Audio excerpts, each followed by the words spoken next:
लोगों को नीच कहते थे, नान कहते थे, और जब नान कहते थे तो हो जाने दीजिए नान की गिनती।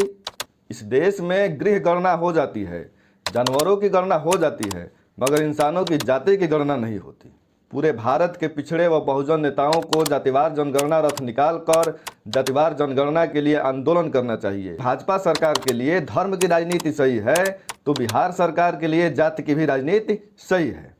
हजारों सालों से जिनके पेट पर ही नहीं दिमाग पर भी लात मारा गया है, जो समाज सर्वसमावेशी नहीं होगा, उस पाखंड से भरे खंड खंड समाज के जरिए अखंड भारत की दावेदारी व राष्ट्र निर्माण की संकल्पना हमेशा ही अधूरी रहेगी। ऐसे में हम विश्व गुरु बनकर भी अंदर से एक खोखलापन ही पाएंगे। साथियों, जय हिंद। आइए शुरू करते हैं पॉलिटिक्सपुर की जर्नी। बिहार में जातिगत जनगणना की शुरुआत हो चुकी है और इसके लिए बिहार के माननीय मुख्यमंत्री श्री नीतीश कुमार जी का बहुत बहुत धन्यवाद, जिन्होंने बिहार के सबसे बड़े पिछड़ों के नेता श्री लालू प्रसाद यादव के सपनों को बिहार में पूरा करने का काम किया है। साल 1931 के बाद हमारे देश में कोई जातिगत जनगणना नहीं हुई है। आखिर वह कौन सा डर है जिसके चलते सरकारों ने आज़ादी के 75 वर्षों के बाद भी आज तक जातिगत जनगणना नहीं कराया है, या किसी सरकारों की जातिगत जनगणना कराने की मंशा नहीं रही है। आखिर क्या वजह रही है कि भारत सरकार ने अपने देश की सामाजिक सच्चाई को जानने से हमेशा ही मुंह चुराया है। जो समाज सर्वसमावेशी नहीं होगा, उस पाखंड से भरे खंड खंड समाज के जरिए अखंड भारत की दावेदारी व राष्ट्र निर्माण की संकल्पना हमेशा ही अधूरी रहेगी। ऐसे में हम विश्व गुरु बनकर भी अंदर से एक खोखलापन ही पाएंगे। सवाल है कि दलितों व आदिवासियों की गिनती तो संवैधानिक बाध्यता के चलते हो जाती है, लेकिन पिछड़ों की गिनती क्यों नहीं होती? दो बार हिंदुस्तान की सबसे बड़ी पंचायत में सर्वसम्मति से यह तय हुआ कि जातिवार जनगणना कराई जाएगी। पहली बार जनता दल नीति यूनाइटेड फ्रंट की सरकार में 2001 में और दूसरी बार यूपीए 2 की सरकार में 2011 में, लेकिन हुआ दोनों बार भी नहीं। पहली बार सरकार चली गई और उत्तरवर्ती सरकार के मुखिया श्री अटल बिहारी वाजपेयी ने जातिवार जनगणना को सिरे से खारिज कर दिया। दूसरी बार मनमोहन सिंह के आश्वासन व कमिटमेंट के बावजूद दक्षिणपंथी सोच के दो नेताओं ने इस संभावना को भी पलीता लगा दिया। जो जनगणना सेंसस कमीशन ऑफ इंडिया के द्वारा होनी थी, उसे 4 टुकड़ों में बांटकर सोशियो इकोनॉमिक सर्वे की शक्ल में कंडक्ट कराया गया और इसलिए इस जनगणना हेतु लगभग 4,800 करोड़ खर्च करने के बाद जो आंकड़े जुटा गए वो सामाजिक आर्थिक सर्वेक्षण के हैं, न कि जातिवार जनगणना के, और इसे भी पब्लिश नहीं किया गया। इस देश में गृह गणना हो जाती है, जानवरों की गणना हो जाती है, मगर इंसानों की जाति की गणना नहीं होती।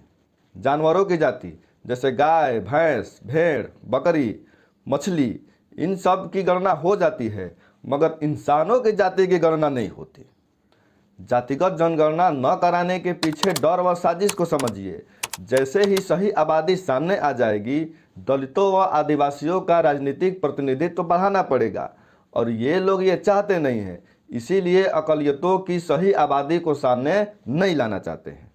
दरअसल जैसे ही जातिवार जनगणना के सही आंकड़े सारी जातियों के सामने आ जाएंगे, वैसे ही शोषकों द्वारा गढ़ा गया यह नैरेटिव कि ओबीसी समाज ओबीसी की ही हकमारी कर रहा है या ओबीसी समाज दलितों आदिवासियों की हकमारी कर रहा है, यह स्वतः ध्वस्त हो जाएगा। वे मुश्किल से जमात बने हजारों जातियों को आपस में नहीं लड़ा पाएंगे और हर क्षेत्र में उन्हें आरक्षण व समुचित भागीदारी बढ़ानी पड़ेगी।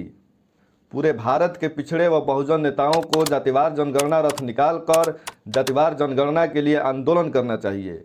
जातिवार जनगणना रथ निकालकर यह संदेश दिया जाए कि हजारों सालों से जिनके पेट पर ही नहीं दिमाग पर भी लात मारा गया है, उनकी प्रतिष्ठापूर्ण जिंदगी सुनिश्चित करना इस देश के सर्वांगीण विकास के लिए वर्तमान समय की सबसे बड़ी मांग है। बिहार में जातीय जनगणना के प्रथम चरण की शुरुआत हो चुकी है और मुख्य विपक्षी दल भाजपा भी इसका समर्थन कर रही है। ये तो आश्चर्य की बात है।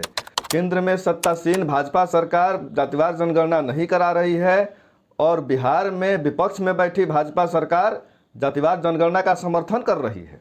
केंद्र में बैठी भाजपा सरकार जातिवार जनगणना नहीं कराएगी क्योंकि उनको लगता है कि जातिवार जनगणना से हिंदुओं का बंटवारा होगा।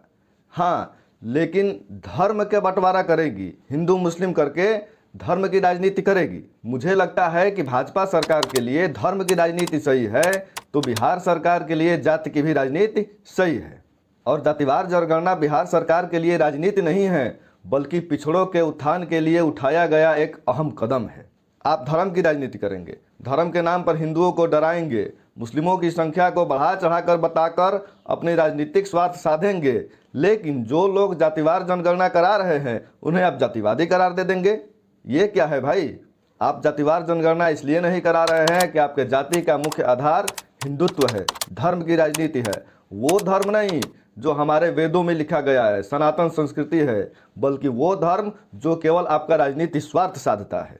आप उस धर्म की राजनीति करते हैं जो केवल आपको सत्ता पर बैठा के रखे। आप उस धर्म की राजनीति नहीं करते हैं जो वास्तव में सनातन संस्कृति द्वारा दिया गया है। सवर्ण लोगों का कहना है कि जातिगत जनगणना से हिंदुत्व का बंटवारा होगा, हिंदू समाज बंट जाएगा, हिंदू समाज विभाजित होगा। अरे भाई, आप लोगों का हिंदुत्व उस समय कहाँ गया था जब आप ही लोग अपने ही भाई लोगों को नीच कहते थे, नान कहते थे, और जब नान कहते थे तो हो जाने दीजिए नान की गिनती। लोकतंत्र का असली मतलब यही है कि जिसकी जितनी संख्या भारी उसकी उतनी हिस्सेदारी, और यह इस जातिवार जनगणना के बाद होकर रहेगा। इस आशा के साथ कि बिहार में हो रही जातिवार जनगणना सफलतापूर्वक संपन्न हो, पिछड़ों और दलितों को उनका हक व अधिकार मिले, जिसकी जितनी संख्या भारी उसकी उतनी हिस्सेदारी सफलतापूर्वक सुनिश्चित हो। मिलते हैं आपसे अगले वीडियो में। आज के लिए बस इतना ही। नमस्कार, जय हिंद।